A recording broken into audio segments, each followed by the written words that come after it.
It's time for the Other Three Amigos podcast. Find us on Facebook, Twitter and Instagram. On this week's episode of the Other Three Amigos podcast, there's massive amounts of doom around TOTAP Towers. We ask if fans have upped their anger towards the club. Gok Wayne gets his hands on the new City hoodie. Tommy Bow would love the new €10 burger inside Turner's Cross. We finally ask the question if Tim Clancy is under pressure. And of course we have the Shams and Drogs reviews as well as the Derry Preview. All of this and more, including a fairly strong mailbag on this week's episode of the Other Three Amigos podcast.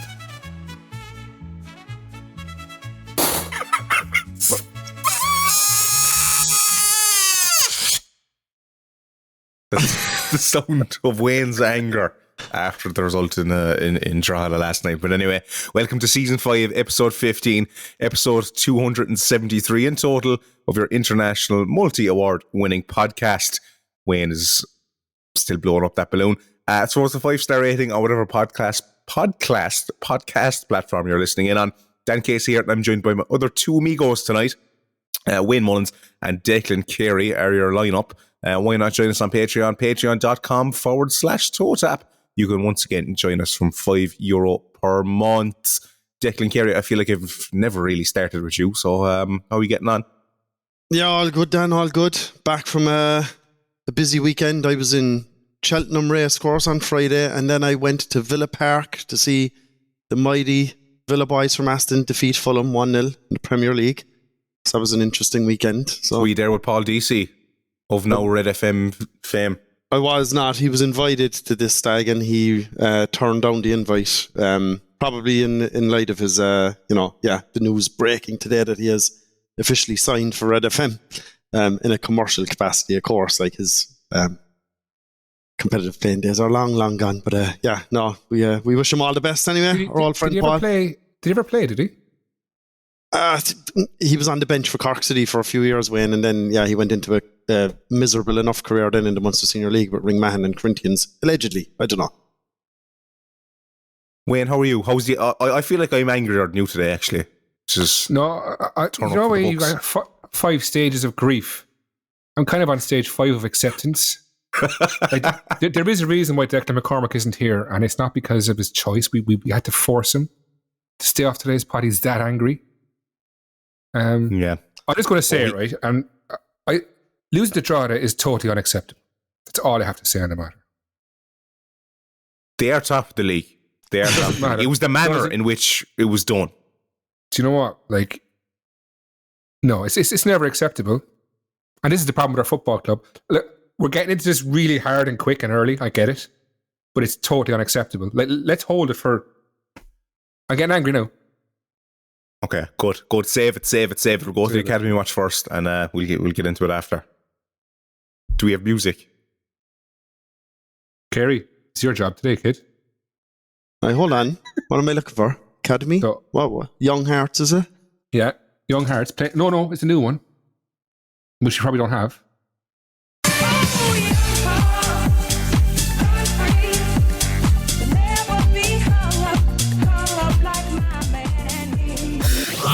Alright, our under-20s lost 1-0 to CK United. Under-17s beat CK United 11-0. Charlie Hanover with 4, Killian Murphy with 3, Jamie Ndawuba with 2. Yeah, they were after blood after that 1-0 loss. Rory Fitzgerald got himself a goal, as did Calvin O'Sullivan O'Shea. Under-15s beat CK United 6-0. Calvin O'Sullivan O'Shea by 2. Fionn Rickson, Brian Wheatcheck, I hope I'm pronounced that right, Jack Cunningham and Jordan Ike Chukwu. And our under-14s beat CK United 3-0. Bobby Harrington with 2. And Horan Tajoa, again, hope I'm pronounced that right, with a goal for himself. It is now time to get into Commie Watch. Commie Watch with Ivan Draco on the Other Three Amigos podcast.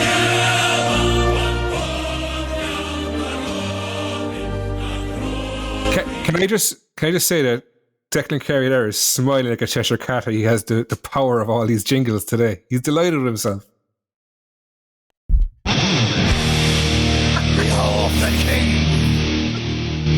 Who let him at the fucking wrestling tunes. Literally, Oh my God. The only wrestling tune I saw in there on it. Rest in peace, Lemmy from Motorhead. Great tune, King of Kings. Anyway, I presume that was for one of my guests. I hope the head of the table one is deleted anyway. Oh, jeez, where's that? I presume King of Kings was when I was on the pod a couple of times as a guest, was it? I presume. For your 15th time. Yeah. All right. Our women's team, they lost 2-0 to Bows in the Cross. Normally I'd go to Decky here, but Decky, of course, too angry to come on the pod this week. New black merch. Did Gokwane get his hands on the new City gear? I got my hands on the hoodie. Lovely hoodie, must be said.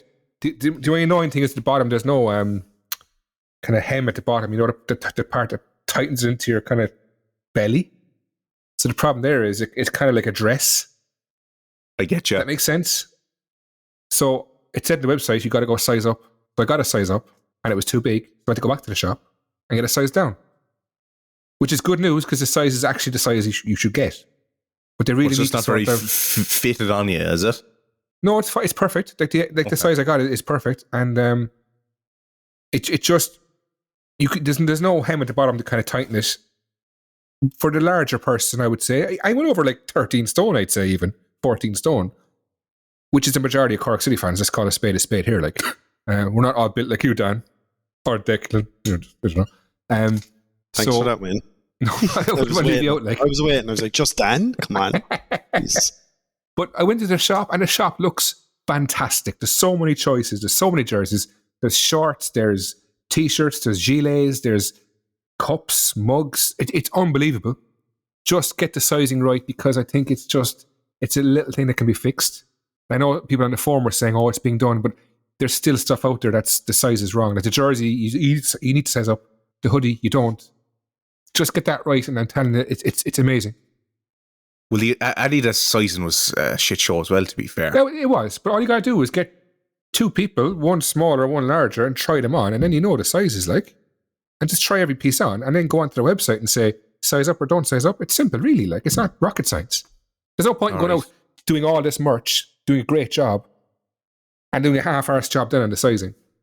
And the lower area, when is called the ribbing of a hoodie?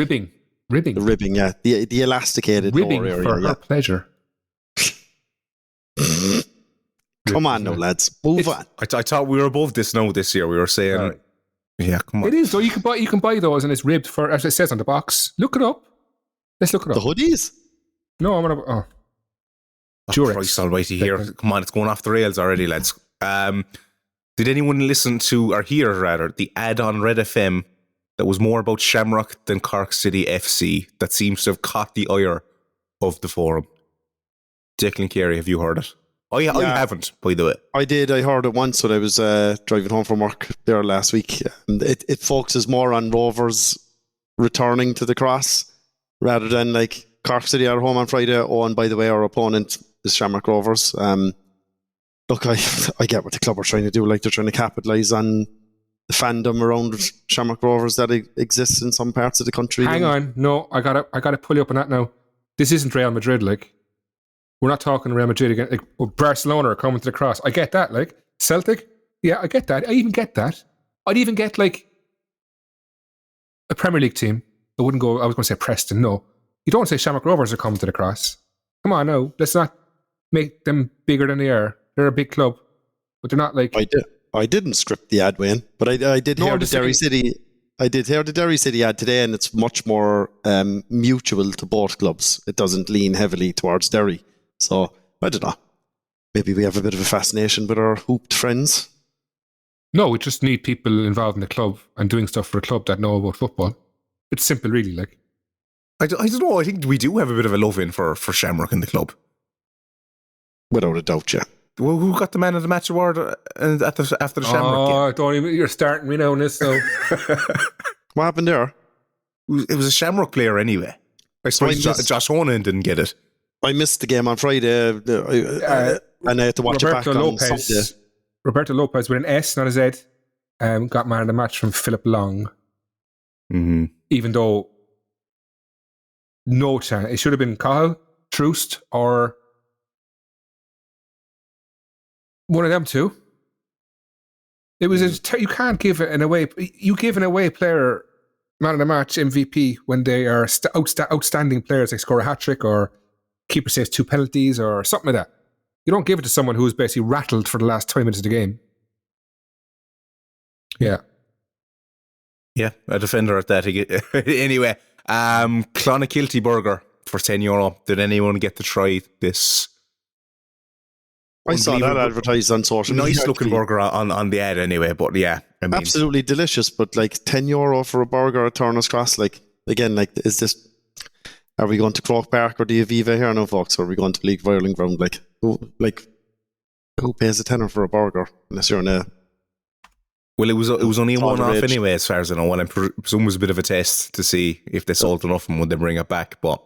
That's very much Marina Market-y, uppity-duppity style smash burger with your double patties and your brioche bun, like, kind of market, isn't it? Jesus, like. What would you say is the best burger in Cork?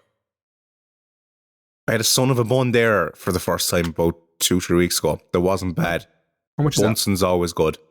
Do you know how much a Bunsen burger costs? Go on. $9.35, which is quite possibly the best burger in Ireland, not mine Cork, right? You can get a cheeseburger then is $10.45, a double is $13, right? But Bunsen is probably the best burger you can get. And you can also eat it in a restaurant at a table, get served, and sit there for half an hour. And they're charging this a tenner in Turner's Cross. This is what I'm saying. We need football people involved in this football club, because they're at the stage now where we haven't got these people at the football club. Yeah, I'm sure obviously, look, I'm sure there's people listening to this saying, oh, I know, but it's the vendor that sets the price, and then they... Get a vendor. Exactly, yeah. Like, we should talk to the vendor, explain that this is a football ground. Yeah, it's our match day experience at the end of the day, like, and every vendor that sets foot in Turner's Cross on the night of a match, aside from, I know there's one or two that rent from the MFA directly and whatever, but the ones that are there under our control, we should be accountable for, at least at some level, for these kinds of things. But look, anyway, I think we're probably spending too much time in this pod talking about burgers. There was a beautiful video released on the day of the pod last week after Declan Kerry's scurrilous accusation that the atmosphere in Bishopstown wasn't this fantastic ray of sunshine 24/7. Well, I was proven wrong by that video. Oh my God. How stupid do you look on now? your face. Sunshine, lollipops and sprinklers. Man, there was sprinklers out. Tim Clancy was laughing. Oh my God. Jovial. Almost as if it was a response of some kind. And, you know, if I was being skeptical and, you know, anyway, but yeah, great to see in the 3 minutes that, you know, everything is fantastic in Bishopstown and, you know, there's not an inkling of misery. And you know, it's like those North Korean videos, you know, where people go like documentary and the people have to act all happy and everything's fine. I drove down to Bishopstown today around 4:00 just to have a look. And there is an opening where you can stand outside and you can you get a phone now, you get like proper 4K quality camera. So what we're going to do is we're going to go down there, record it, and we're going to catch them on a random day and see how happy they are. We post on Twitter. That's what we'll do. And we will see, are they always this happy? Blackmail them then with all the footage of the scraps and fighting. And yeah. All right. It's time to get into the serious stuff. I think we were accused a bit last week of not going there. Tim Clancy, EC's job now under pressure. Wayne Mullins, we're at that stage, unfortunately. I think it is, but I think it would be madness to get rid of him, because there is no one else out there. Every manager deserves a chance. I thought Healy last year deserved a chance. There's no assistant manager. With Fenley as a coach, there's one strength and conditioning coach. Who else is there? Is that it? Is there two Carneys probably there or in the round? There's just, you can't build a squad, a team, an atmosphere if you can't train them. Like, so I think that I wouldn't be getting rid of Clancy, because God knows who comes in. Who do you get in? Collins off the market now anyway. It'd probably be Yelverton then, because he's on the bench at the moment and he actually holds a UEFA Pro license, so he would be immediately eligible from a licensing perspective, but that's just purely paperwork stuff. But if Tim is gone, like, there's, I think, every guarantee we get it wrong again anyway. Sure, how long were you around with Buckley for? months and months and months, and then it was Richie at the end. Like, it was a disaster, and the same thing's going to happen again this year. But I feel if we did part ways with Clancy, we'd be going down 100%. We might as well just confirm our relegation. Just based on history of our manager. He needs to be backed now at this stage. I think the fans need to back him. I think the owners need to back him. The club need to back him. And I think we just need to say, look, if you're not happy, that's fine. Give us till the end of the year and you can do what you want then. But we need him here. We need to stay up. And we're here where we are now. Was Colin gone this time 2 years ago? I think he was, wasn't he? He was about this time anyway. Yeah, we were second from bottom when Colin left on May 3rd, 2023. There we go. Yeah. So I don't know exactly what the league table looked like at that stage, but yeah, we were second bottom anyway.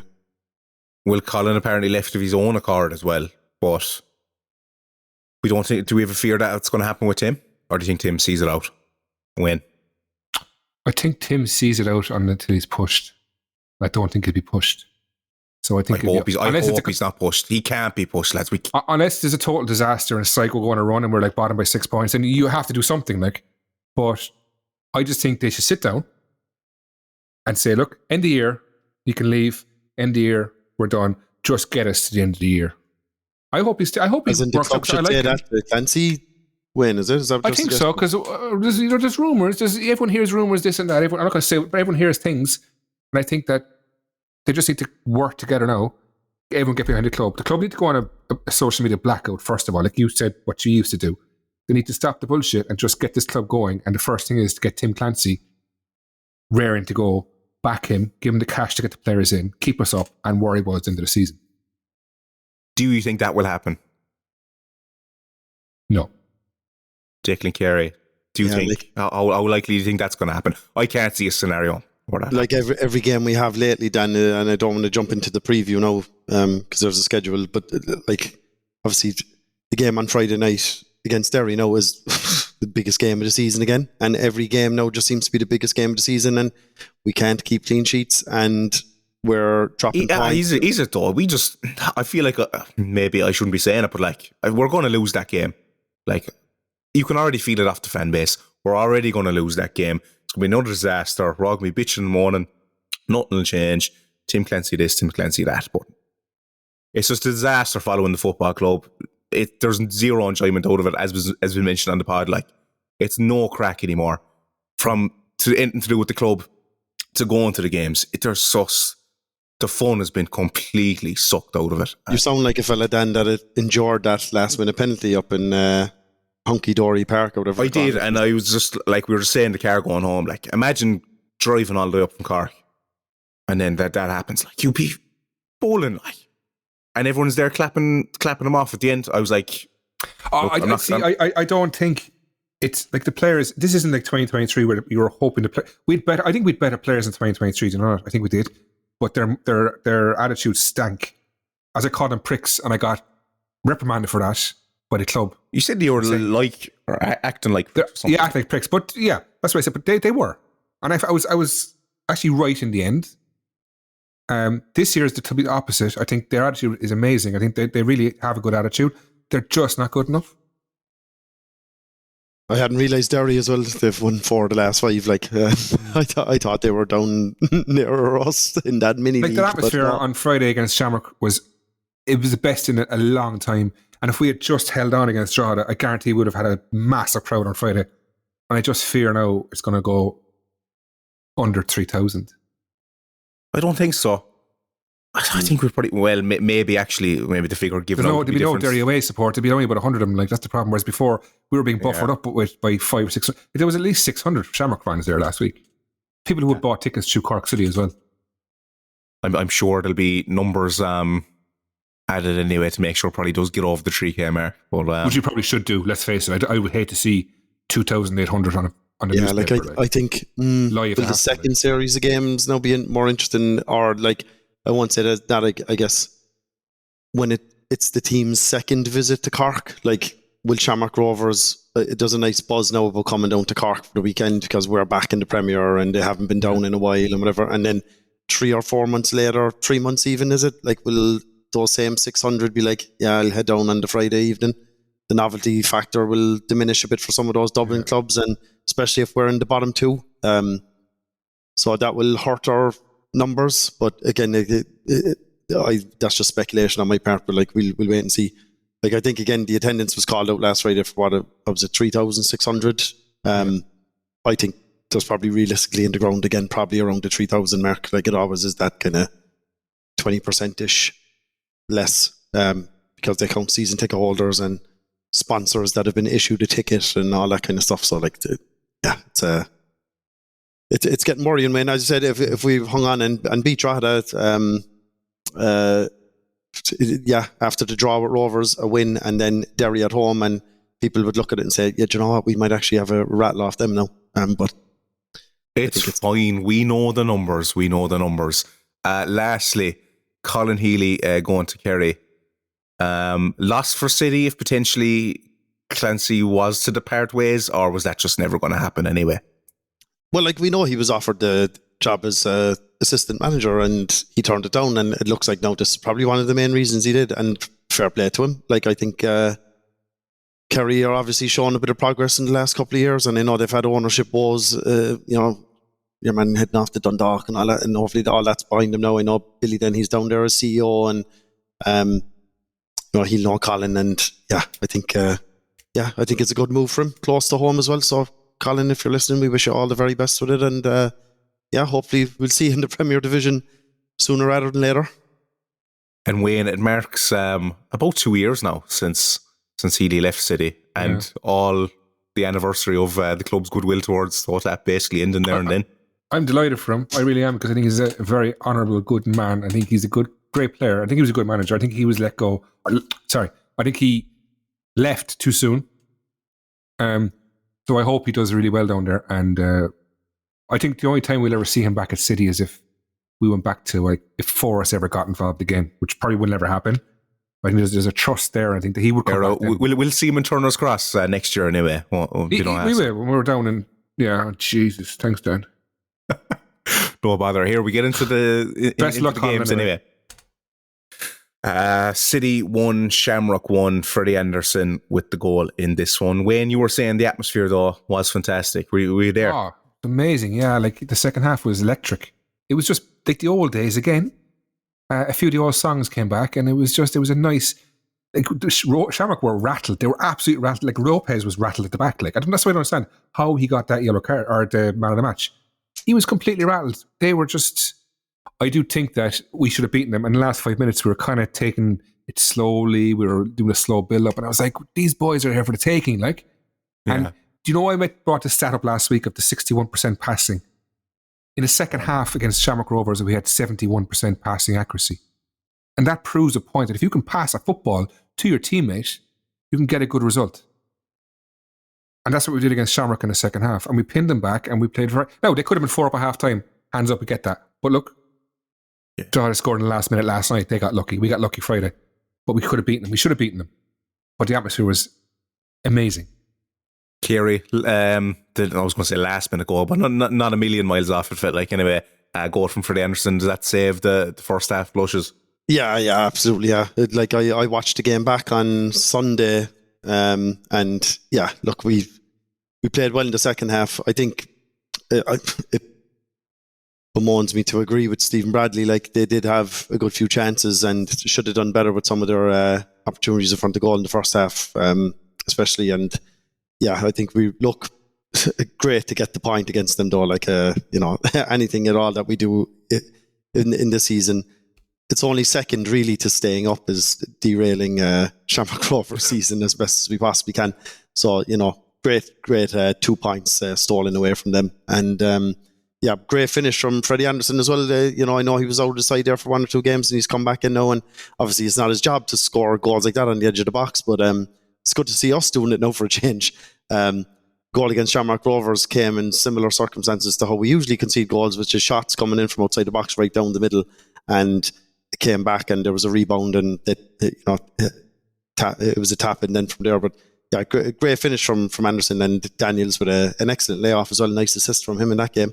He seems to be well able to get involved and put himself about, and he finds himself in good positions, Wayne, as you said in the past as well. So impressive outing from him and a positive result. And it set us up for a nice little showdown against Drogheda on Monday. So look, good to get the result against Rovers. But obviously it's hard not to speak about that game with a little bit of disappointment knowing what was to come against Drogs on Monday. Wayne, how impressed are you now with Daniels? Like, I mean, for a lad who's been, he had months of a layoff, to be fair to him. Like, I mean, he gave the assist for the Anderson goal, and then people went on about him, like, on the forum, things like that. Like, he was an amazing performance against Drogs. I thought he was good. He was grand. And look, he's a striker. His ball is to put the ball in the back of the net. What have you made about him? I actually didn't think he played that well on Friday, and I said it, and I was like, it wasn't his fault. He just didn't have enough players close to him. I actually rewatched the second half, and I thought he played really well. So I got it completely wrong from behind the goal watching him. I think he's great at holding up the ball. He won't score too many, but I think he's been a gem of a signing. He's on his own front, like, and all he has is Cahill and. It'd be great to see Shawnee play off him. That's like big horn time. It really is. Like, it's. I'm excited to see it, and it gives us hope. It's the hope that kills you. Like, we've hope again because we've got the two men up front who could possibly bang 10, 15 goals in, and we're saved. Who knows? This is the problem. At least if Shawnee is gone, I said hope's gone. We still have hope because he's still around, and it's really. That's why I'm stage 5 of grief, acceptance of we're fucked, but you never know. It might be good. Might work. Declan Carey, what have you made of the squad as a whole? Yeah, like, I think we said it already. Like, they look like a very hard-working bunch, but I think one of the serious areas where we're lacking at the moment, because of the long injury list now, and obviously Mbeng being out last Friday as well, it doesn't help matters, and Kudo's missing now as well. So it really is like backs to the wall stuff now with the squad, and we just don't have any major strength coming off the bench, and that's no insult to those lads. I don't want to hammer in the nail on them, but like they're very young, and it's unfortunate that they're in this position where they're being brought off the bench when we're leading against Drogheda, and in those types of situations, or it's just it's a tough one. We just have to somehow claw through the next couple of weeks, and we'll hopefully see some of the more experienced heads come back.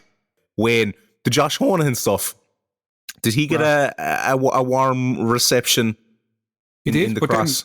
He did, but then we went one down, and people kind of got a bit lazy.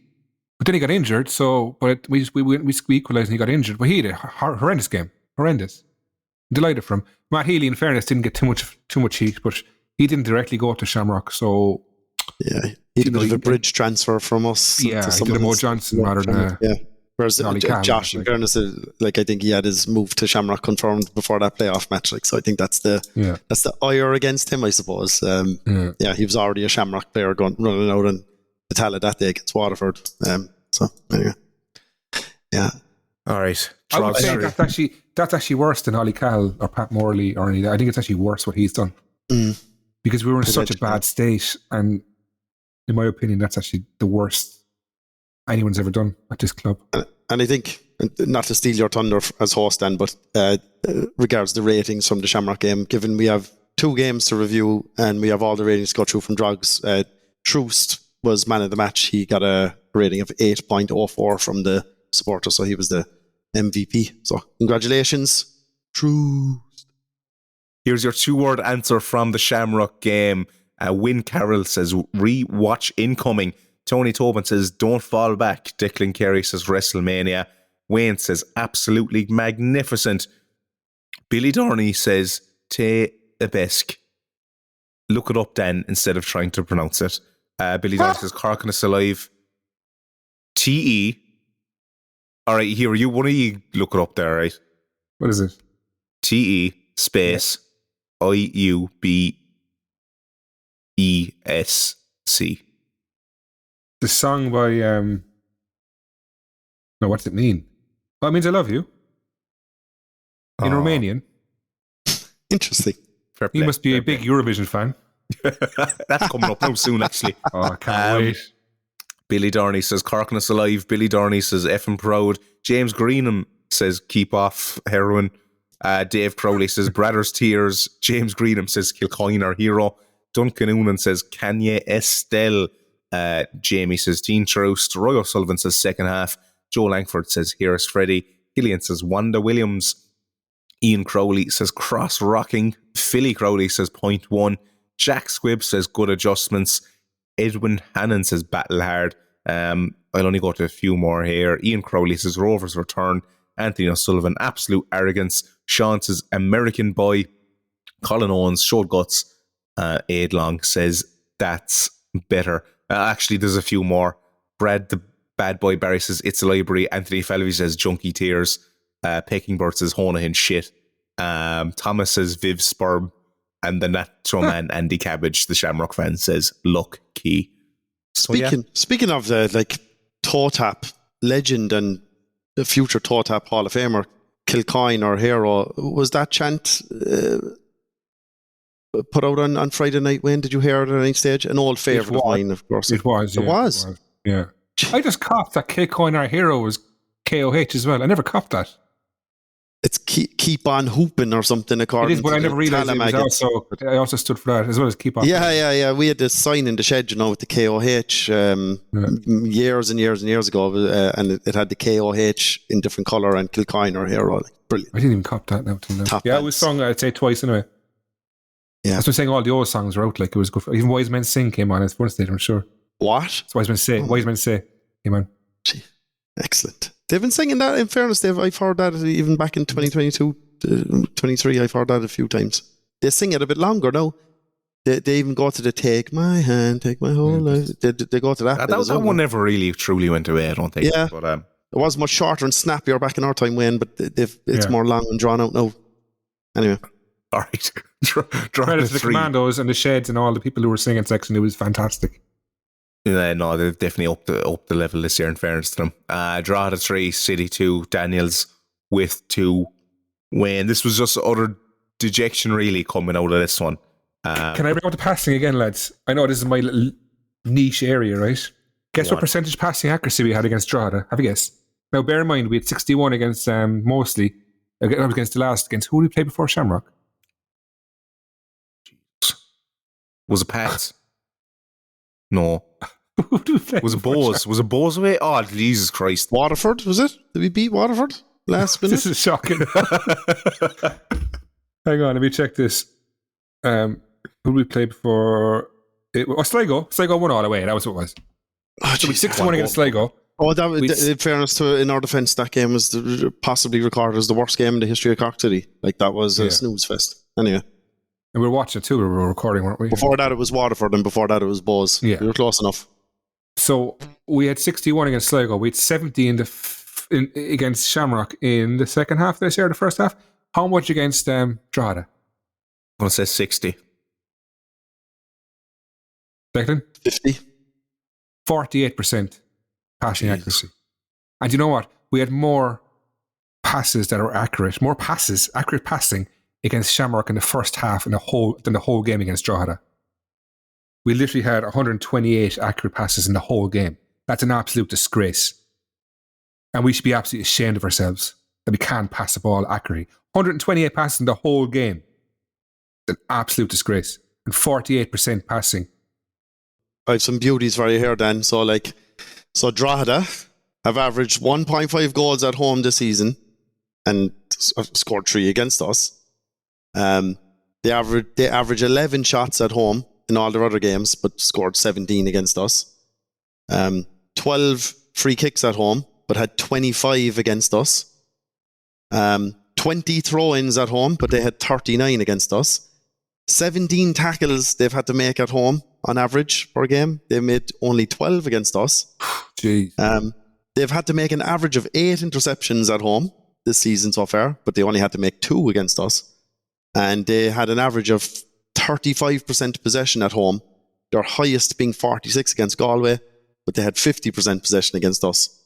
And they averaged 2.5 saves per game, and against us they had to make 0. Now, in fairness, look, decent goals from Daniels, all all things aside, but yeah, and keep in mind as well, I think they had, and this is from my stats man, they had 6 injuries as well themselves yesterday, so they had a number of changes to their starting 11 too.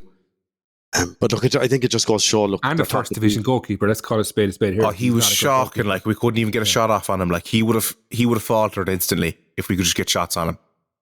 100%. We bottled it, didn't we? We just really bottled the game, and this is like I don't think the players, they do try. They probably have this Tommy Dunn mentality of just not being able to see it out. Like, that penalty was not Truth's fault. What Ryan says, the defence should have cleared that, and like. Like, are we still in that run where, like, we haven't ever won a game where we've taken the lead? Is that still a thing? Isn't it 17 points we've dropped from taking the lead?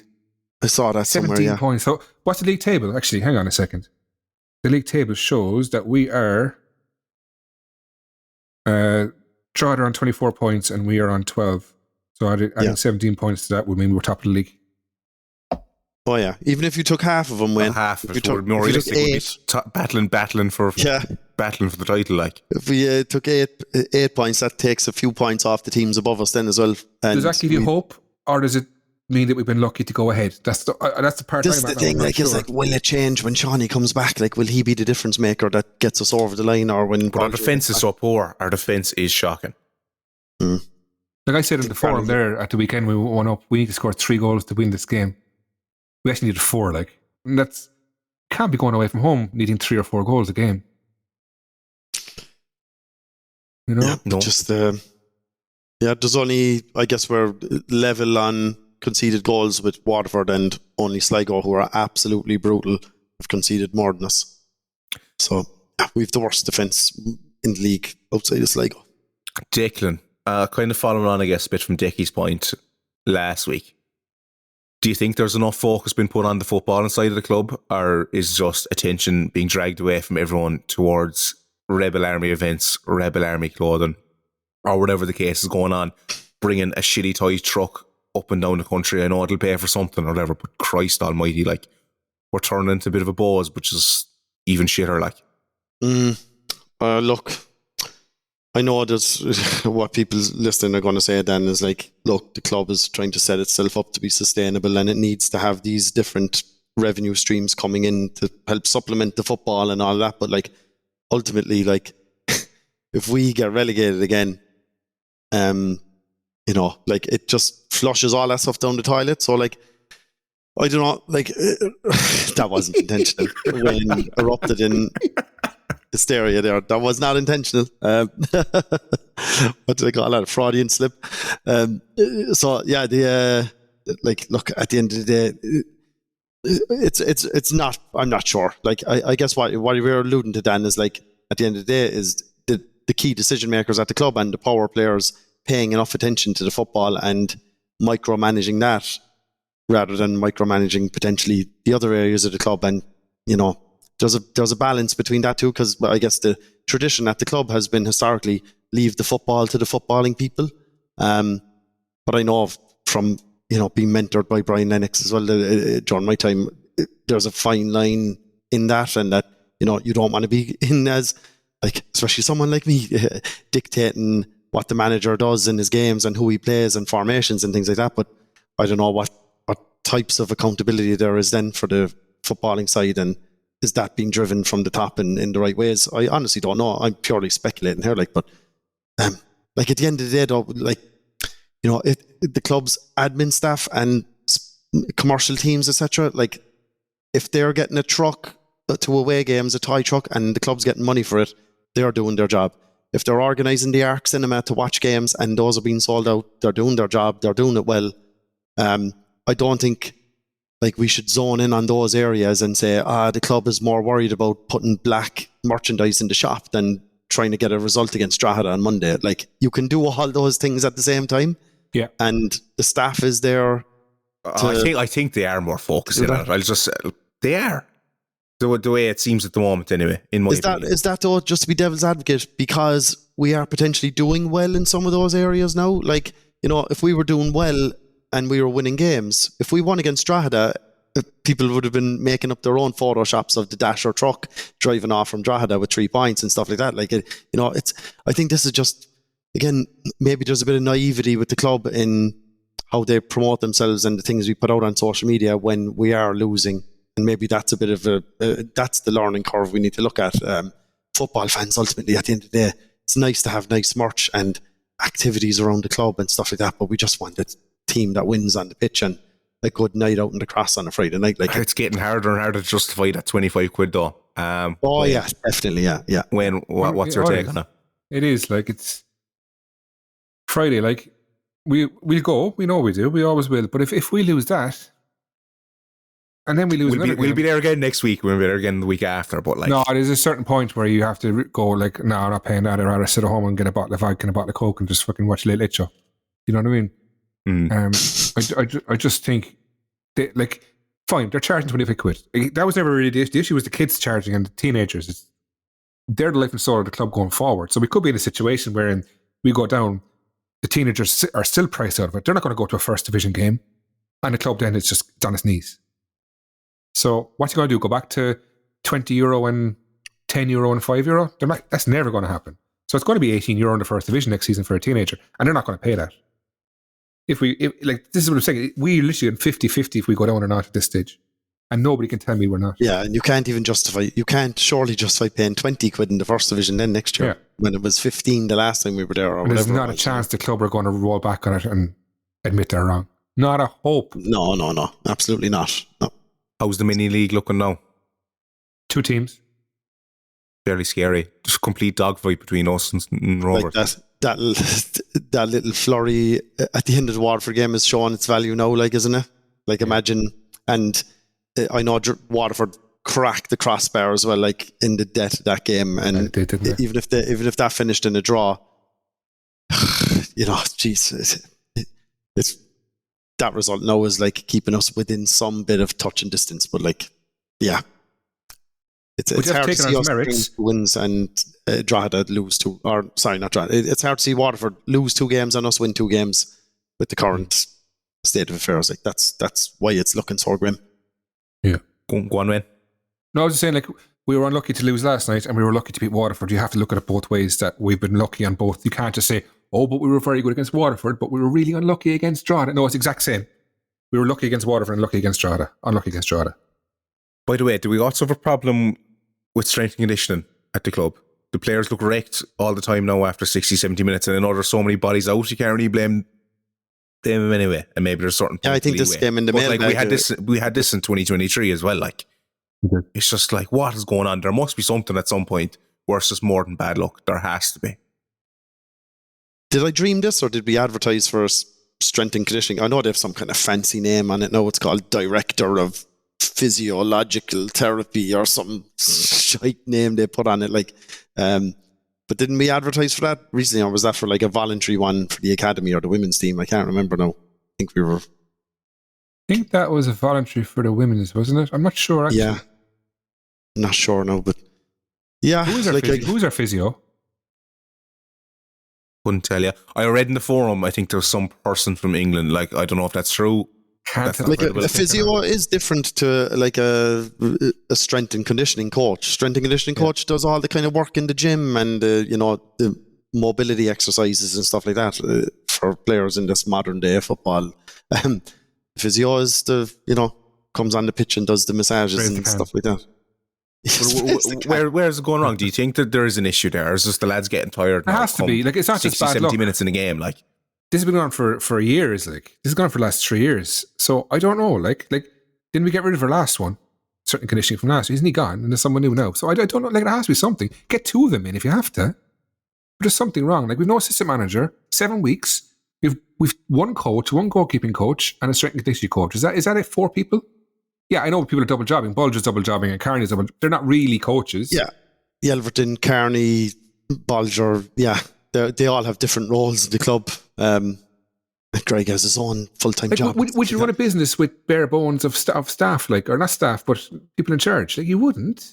We just struggle in this area quite a bit, though, when it comes to recruiting the football staff. Like, doesn't it? Like, we had the manager's job for so long, and then now this assistant role, and there's still 1 or 2 other roles around, I'm sure, in the backroom team. Like, there was always like another coach as well. So you typically have like the manager, the assistant, and then another football coach. I think like Declan Coleman would have fulfilled that role in my time, and Richie Holland was doing it then last year, was it? Or the year before. So like, yeah, it's we're definitely down a few bodies. Did you think this would be the time we'd hold on and actually get a probably unwarranted draw or result from the game? Win. No, like 10 minutes to go. Like you thought maybe this time. The hope that kills you, as you said. It is. Like I wasn't surprised. I was angry. I was very angry after the game. I was actually livid. There's been a bit of a shift turn. You can just feel, I think, after this one in particular. Oh, you could see the forum and Twitter. People are getting upset and annoyed, and the club see that. They can obviously see that. I hope they're not ignoring it and putting a happy spin on it, because I think losing to Derry now on Friday, we're back at the situation. Remember before the Shamrock game, we were saying we shouldn't be booing the players and it's vital. I think it's the same this Friday, you know? Yeah, and it was unlucky on Truce as well at the end as well, I suppose. Look, but it's, again, the defending, he shouldn't even be put into that situation where he has to charge out in a bit of a panic, and he gets clobbered for it as well. Very brave from him, so fair play, and I hope he's all right after that as well. You know, there's a chance as well he was still seeing stars like when he was trying to save the pen, and yeah, it's just shocking way to lose the game. The last thing we need now is more injuries. Is there any word on when Shawnee or Greg are hopefully back, or Malik? No. I'll just get the tumbleweed sound there from the. Someone said Shawnee's back on Friday on a form. Again, I can't tell if it's a wind up, but someone said that Tim said he was available for selection. And lads, Conor Drinan, what's his story like? I think he's just there to see out his contract and get his injury healed, which is the right thing to do. Okay. So although he would absolutely start. He'd absolutely start for us now, I think, if he was. And Beng injured. Like, yeah. Kudo's going to be gone for a long time. Yeah. So our two best new loanees or foreign players, besides Kit, are gone. Like, but we know this, and these other players who are gone in July, and it's Cahill gone. Oh my God.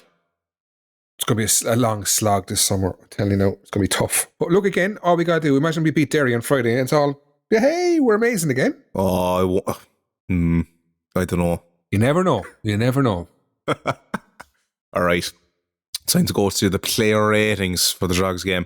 Your MVP was, of course, Jack Daniels. Hughes got an 8. Kit Nelson with a 6. Cahill with a 6. Kieran with a 6. Sean Murray with a 5. Harry Nevin with a 5. David Dunn with a 5. Evan McLaughlin with a 5. Derek Crowley with a 5. Freddie Anderson with a 5. Teen Troost with a 5. Rio Shipston with a 5. Charlie Lyons with a 5. Tim Clancy with a 5. And Alex Nolan with a 3. They're very generous 5s, though. Are you rounding them up, are you? I'm rounding them up. But for Matthew Kiernan is on 5.71, and then Shipston is on 5.05. Like, there's not much of disparity. How many players are on 4 point something? Charlie only, and then Tim is on 4.6, and then Nolan is on 3.45. What did the ref get? 4.65. Mad, isn't it?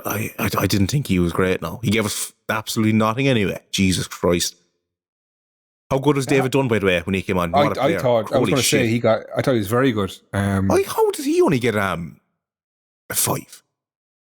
I don't know. Yeah, he's a good prospect. He's a good prospect, in fairness. Is he actually off to Monaco, or is that just not done yet? Not sure. There was talks of it, but guess I'll put the word out, Wayne, and I might have the answer next week. Careful now.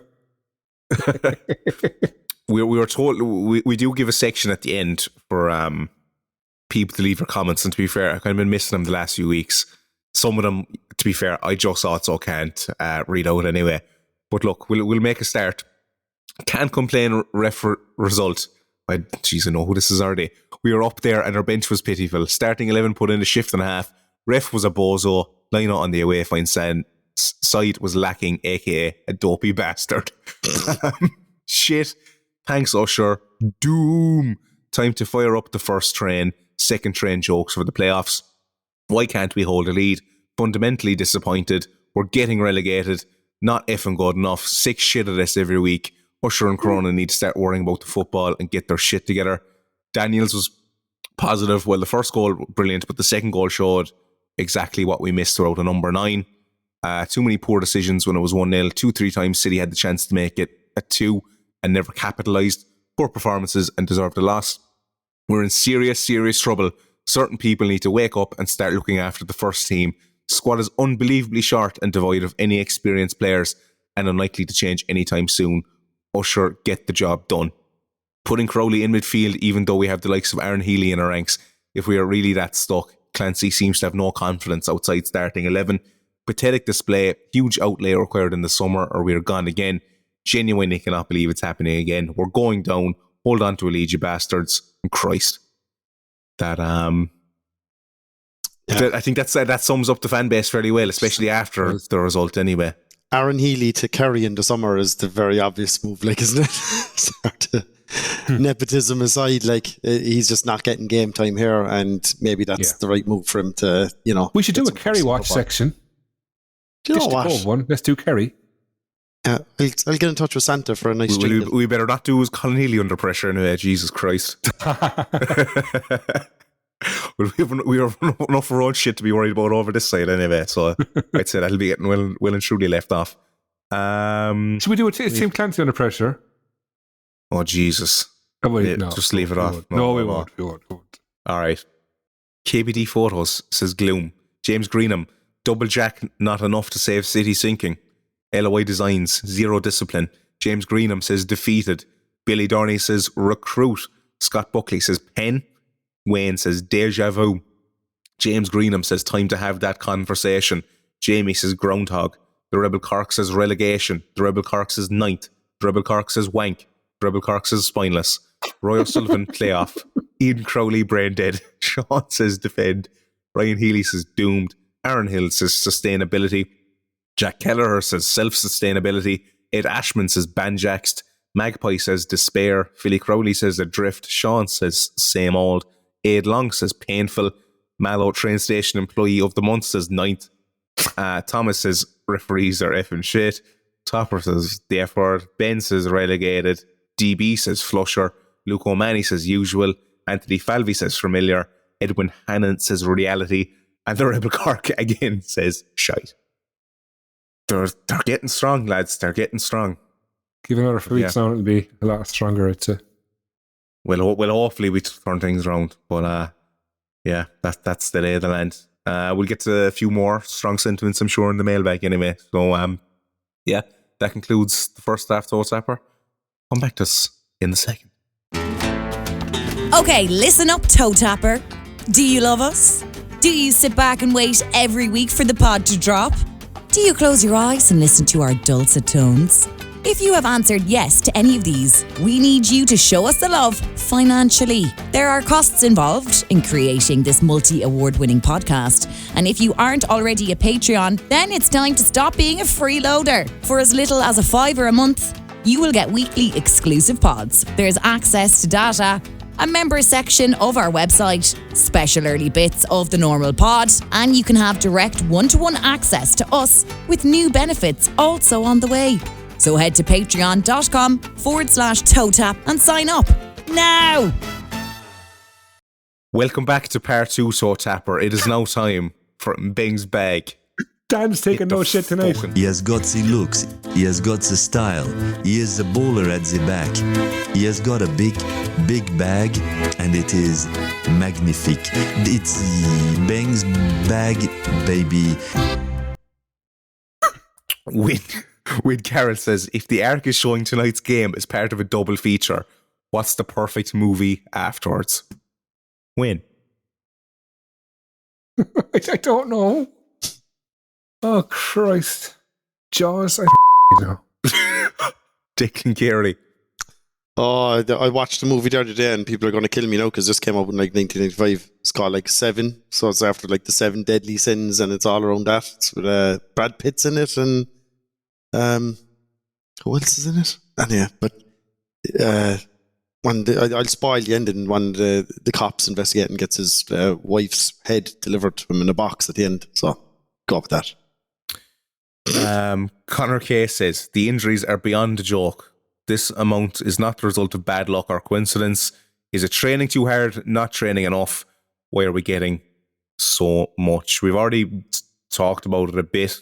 Wayne, do you think we're training too hard? I'm not qualified in that area, but there is something wrong. There has to be. Can't be happening like nearly 3 years in a row now. And bad luck. You know, although Drogheda had 6 players out, so maybe it's normal these days. I don't know. Kerry.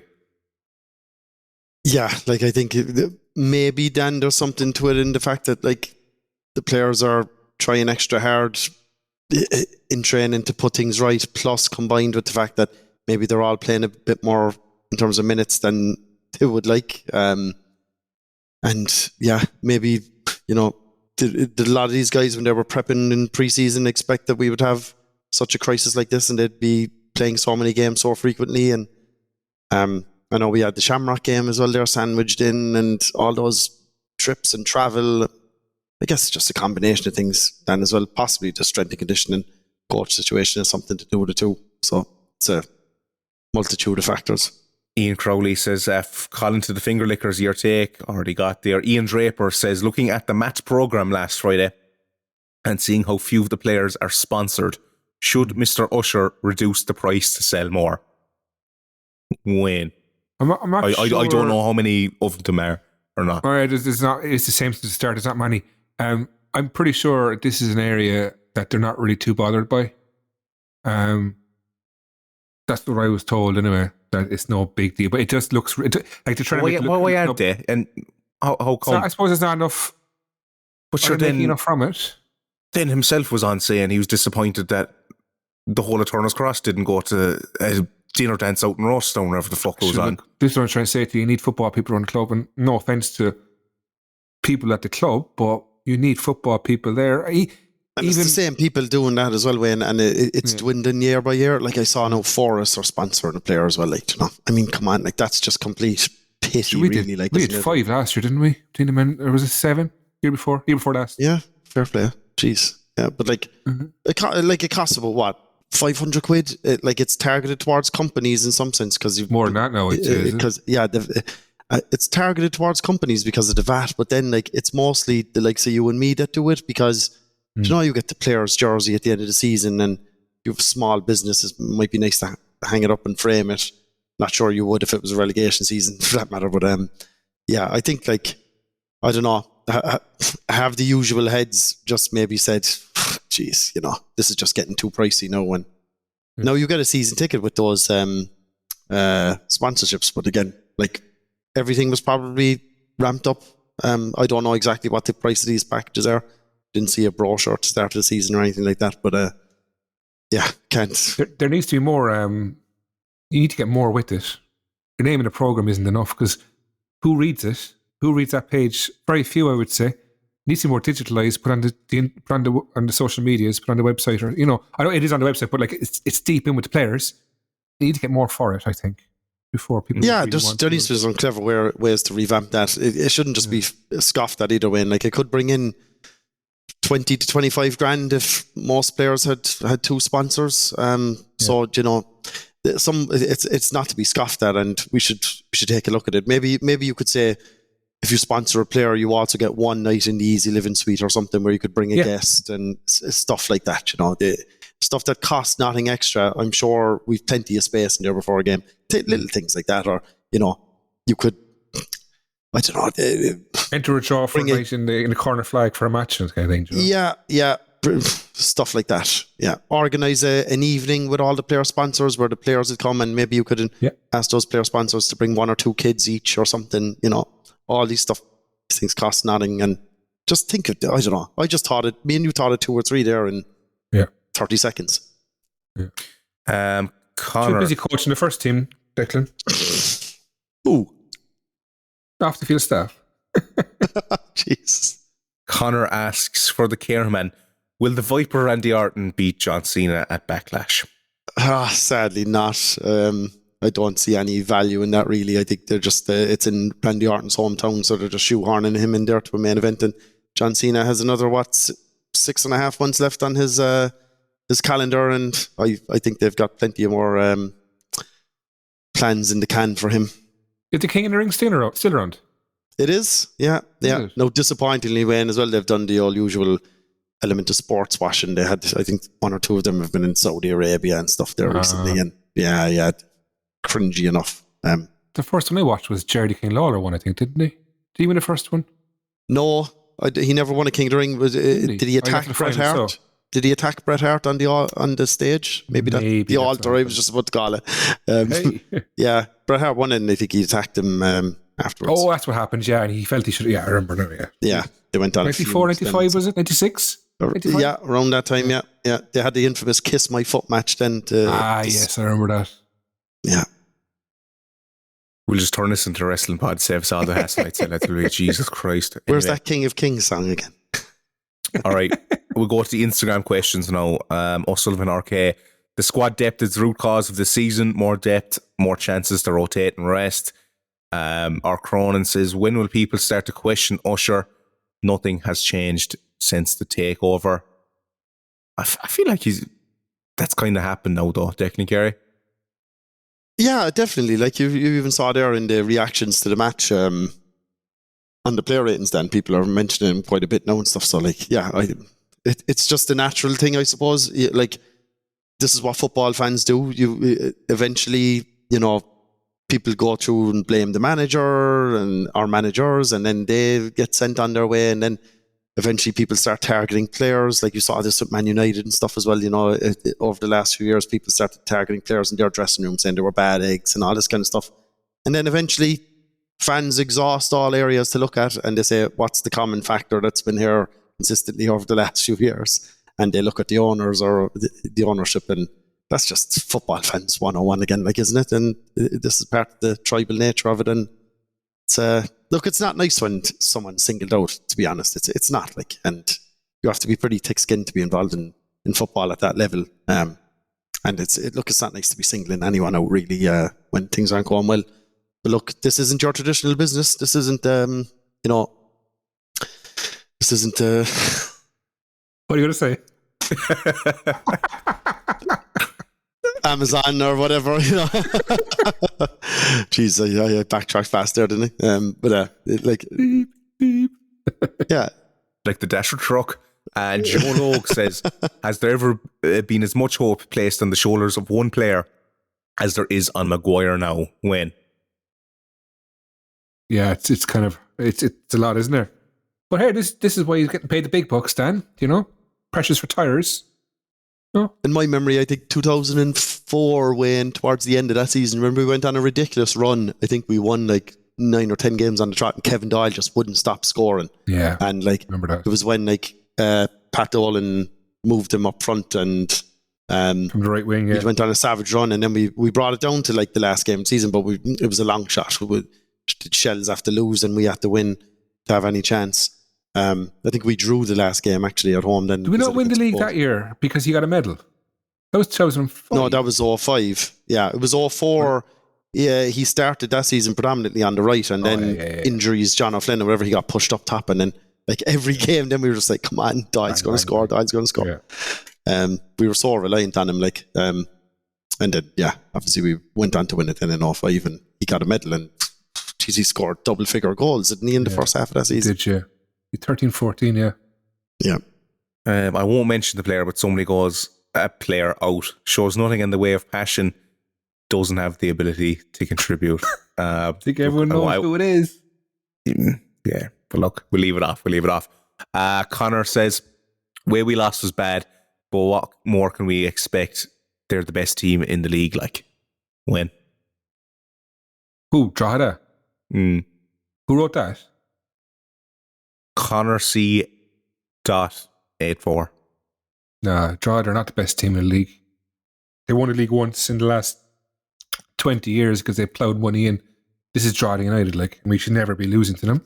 It's totally unacceptable, and I will not hear anything else other than that. And then Dara Ruddy says, different day, same shit.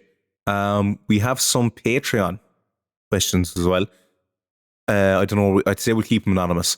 Are we going to recruit, i.e. buy and not depend on loanees?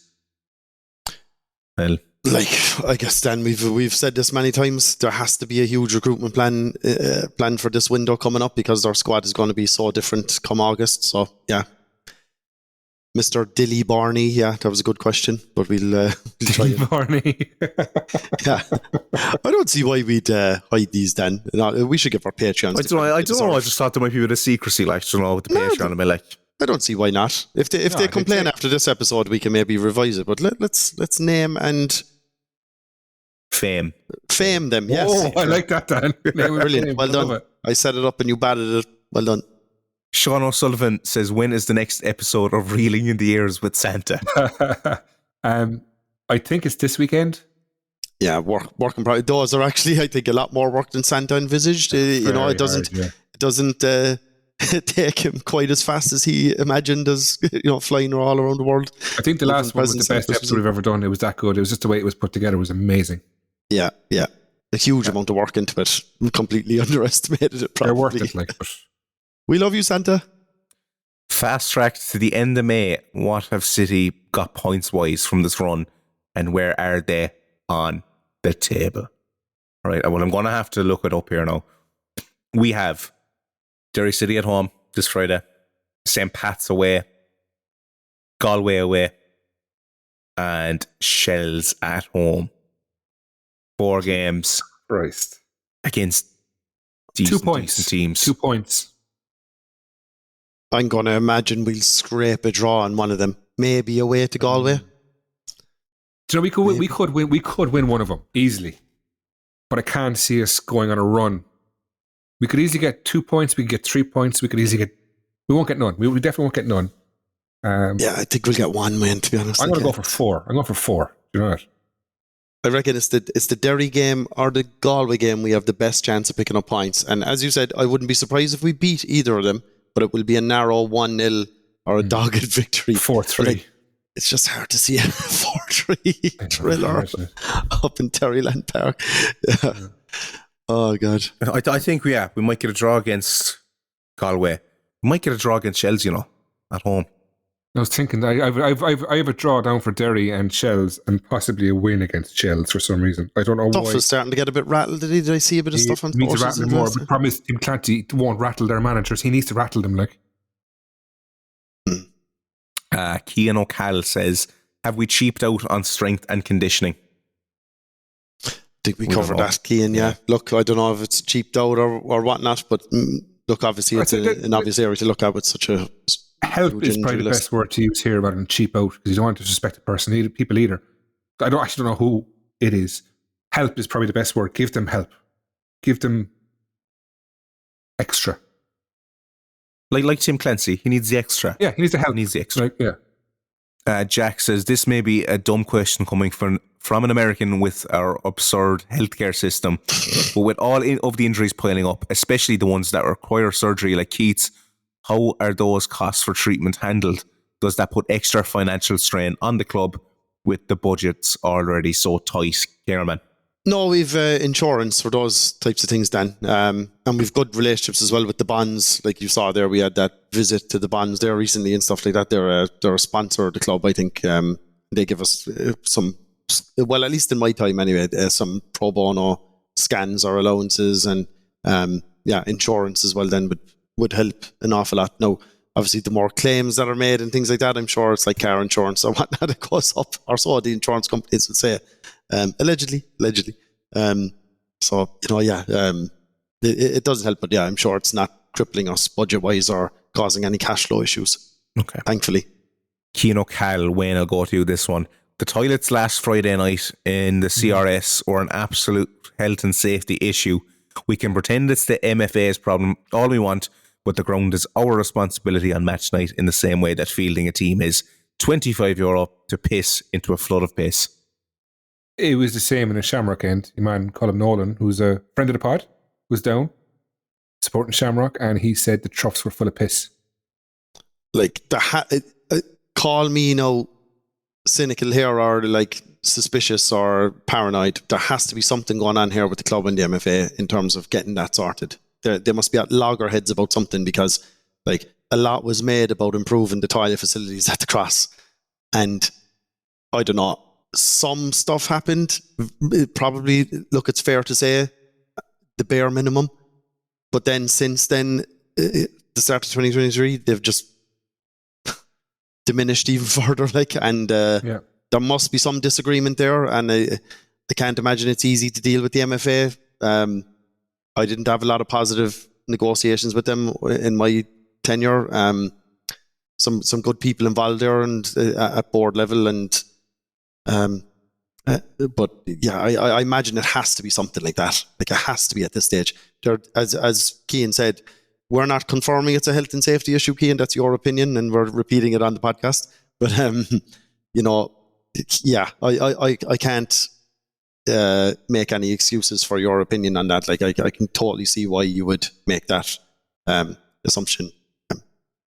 Who cleans the ground after the game? You know, it's all like stuff like, would that be the city doing it, or who actually picks up all the rubbish from the stands after a game? That's the MFA's responsibility, I think, as like, yeah, they have like some ground staff, Wayne, to the best of my knowledge. I don't. So you leave the ground after the game and you just leave everything the way it is, clean up the bedroom. As far as, do you know what? As far as I know, yeah, and I've left the ground pretty late at times. Like, the MFA are usually kind of hunting us out, basically. Like, you know, if I remember a few times I'd be chatting to the manager behind the stand or whatever, and chatting to a few players as they're walking out, and some of the staff and things like that. And someone from the MFA would be saying, "Come on, let's get out." I don't ever see our stewards or volunteers running around the rows of seats picking up bottles, and I don't know, did the MFA come in the following day? The MFA need to do the toilets, because they need to present the toilets before a game in a condition that we're from. When they had a FAI Junior Cup there at the weekend or whatever like that, like I think Coachford won it. My father's home team. But like are those fans going out to the Cross, going into those toilets, and then thinking like the thing is when they. Under the Downey Forwards. Everyone says the Downey Forward. Is it all like even the Downey Forward was never? We'll have a look next week. They were never great either, but yeah, no harm to have a look there, Wayne. Just while we call Gok Wayne, who goes investigating the toilets. Oh, Peeping Tom, Cock Wayne, Wayne's Willie Check, Cock Wayne. I've sunk to your level, lads. I've officially sunk to the level. All right. Well, I have a funny feeling jacking off is going to be brought back soon. I mean, if we'll leave it off this week. For Jack Daniels. Yeah. New favorite player of the pod. Jacking off. Oh, I can't just leave it off. I can even see it in Wade's face. He was like, "Oh, for." I think jacking off actually might be officially retired. Derry Preview. Yeah. Wayne. Yeah. Give us some hope there, will you? I put my team on the forum today. I went for 4-1-3-2 if Maguire's back. And I put Daniel as a Maguire in front, and I put Crowley in defensive midfield. And I brought MbengBag in for Lions. Kerry. That's what I'm doing. I can't see any major changes from the Drogs game. If MbengBag comes back, great. And then, you know, maybe Crowley can go back to his natural position. I don't know if I can see Nolan starting on Friday, to be honest. I think he'll miss out for obvious reasons.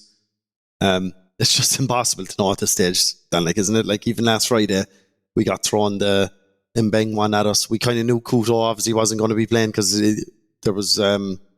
he was in a boot scene before the game and stuff like that, and then the day is building up to it. So it's hard to speculate, but yeah, and even formation-wise, I don't even want to make a guess on it, but some semblance of... It'd be 5-4-1, I'd say. Oh, God, 5 at the back all day long, yeah. Like, home to any top team now, or away to any top team, and we're going 5 at the back. And it's not this 3-5-2 or 3-5-1-1, it's 5 defenders out and out. It's just a pity they don't have Bolger in front of them. I think that formation might work, actually, and we played quite well up in Shells when we played the 2 and It just hasn't worked since for some reason. Are we going to get anything out of this one? I know we'd kind of predicted. Wayne, you said we might get a draw, did you? Or I said Jack Daniels would score twice up in Drogheda. Do you remember that? And I think he's going to score twice again. I think he's going to score twice again on Friday. Will we win? Couldn't tell you. We'll score twice and JD will score twice. I think we'll be lucky looking to score at Derry, twice. like they concede nearly as many as they score, so there's 1-1 with Daniels getting on the score sheet again. I think he's on a bit of a hot streak at the moment. So He's 2 goals in 1 game. and he had an assist then as well. And I know. We're going to need to score 3, are we? Because if it's 1-1 coming down the dying stretch, we're conceding. We need 2 at least to get anything from the game. 100%. Anything, even a draw. I think so. I'd say so. Do you think Derry are scoring twice? 2. Yeah, they're 2 up before. Like, give them 2 goals. Give us a 2-goal head start. Is what we need. Jesus. By the way, Wayne, did you say you're taking Charlie Lyons out? I am. Okay. I hate this. This is really awkward because I'm glad someone said it and I didn't. I'm going to go on mute now. I just think he needs a... Declan, what do you think? I think he'll get his break when he accumulates another few yellow cards, Wayne, because he got booked again. Anyway. I just had him at fault for, I think, 2 of the goals. I really did. And I like Charlie Lyons. I was advocate for him left side of centre half. I just think that he's in a bit of a rut at the minute. Yeah. This is a hard one. This is the defence is put under it is tough because he's a lovely lad as well. But yeah. And the defence is put under a lot of pressure at the moment, and they just don't have like a shield or a director in front of them. Like, unfortunately, the difference between now and 2023, when I was calling these guys pricks, and I said alleged pricks, they were pricks. A lot of them. These guys are finding it hard to even say bad things about them. Yeah, exactly. Yeah, you're right there, Wayne. You're right there. Yeah. Whereas before, I would have cut into these guys. Like Decky was cutting into James Kabia. I was cutting into all the lads. It was like, do you know that out anyway. Yeah, do you know? Yeah, he was though. I remember listening back to some of those. He was cutting him too. Absolute gold. Yeah. Oh my God. Jesus, we nearly do with him now, though. No. Oh, careful. Jesus. He's lighting it up anyway with Truro, whoever they are. City, yeah. Top of the Conference North. All right, Declan Kerr, did I get your prediction off? Yeah. I'm going to go 1-1. That's my optimistic prediction. But again, look, would I be shocked if we come away with nothing? No. But if we are to get points, maybe this game at home and the Galway game are where we might get them. I don't think Derry are. What you done? 2-1. Realistically, 2-1 to Derry. Yeah. Oh dear. We'll be doing. I think we'll do well to even score. But anyway, that's just me. Hopefully, MbengBag's back. What are the other fixtures in the mini league? Sligo are playing Bows at home. The Bows. Oh, interesting. Bows are out of the mini league now. So they're Watford are practically home and hosed out of the mini league as well. Yeah. Nah. I win there if we beat Derry, and then we go on a run. We'd be back in it again. Like, do you know what our hope is? Our hope is Di Janeiro Daniels. Is that how we pronounce his name? Yeah, Samba Di Janeiro. Well, I was told I was told in Drogheda they're all calling him Jack. That's great.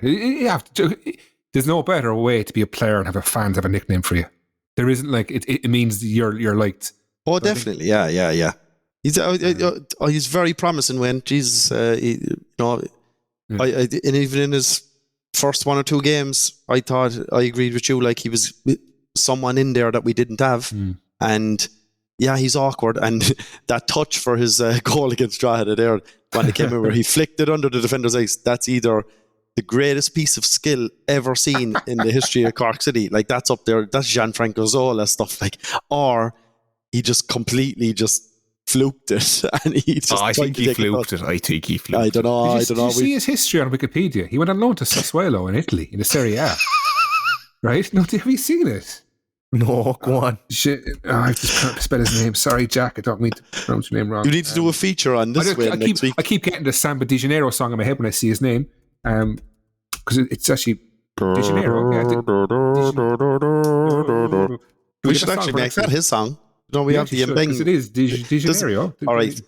Gillian. Mr. Daniels, if you're listening to this, score on Friday and you'll have a jingle for your on TOTAP. That's your true initiation into TOTAP folklore then and cult hero status.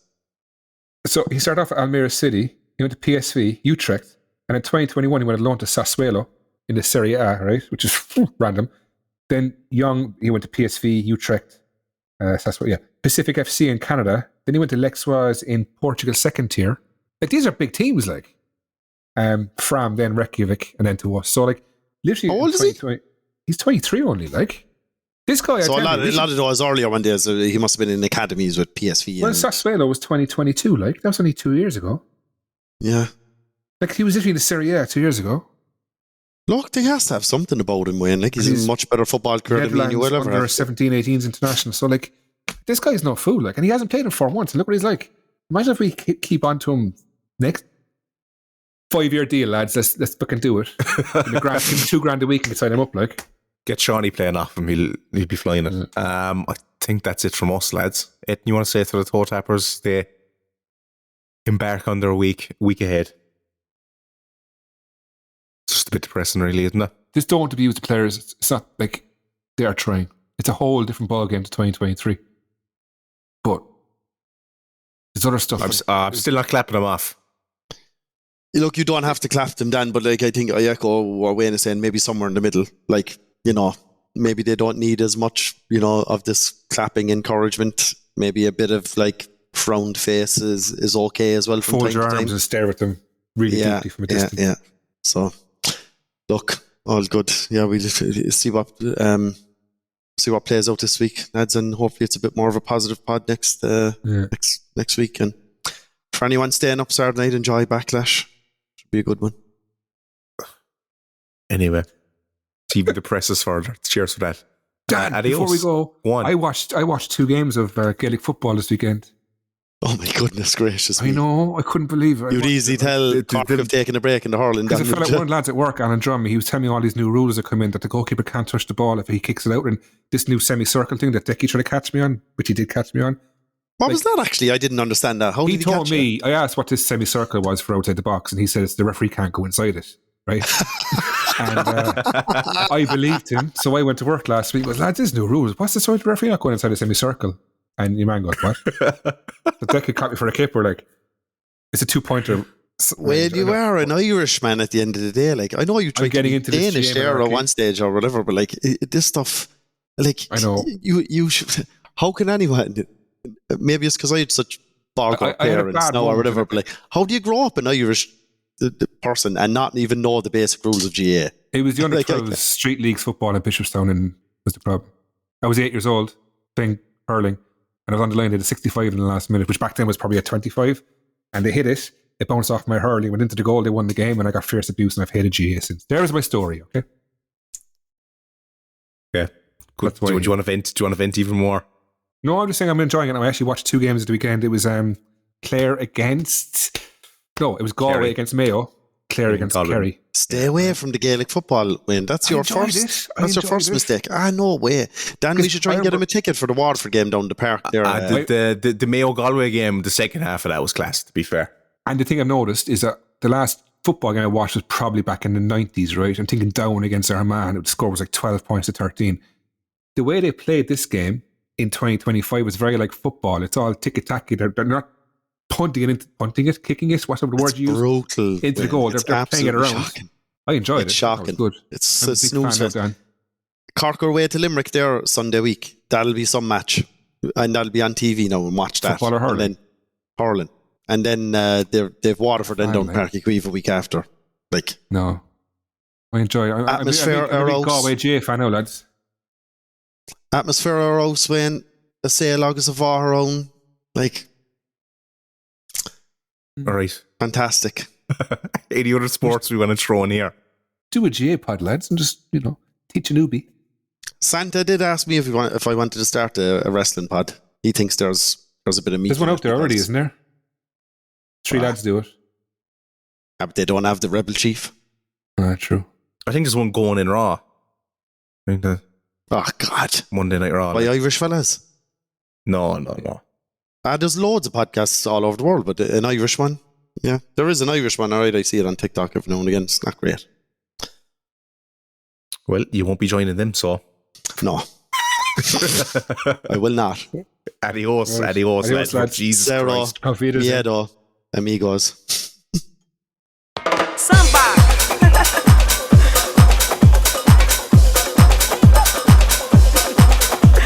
Ay, Samba. De Janeiro.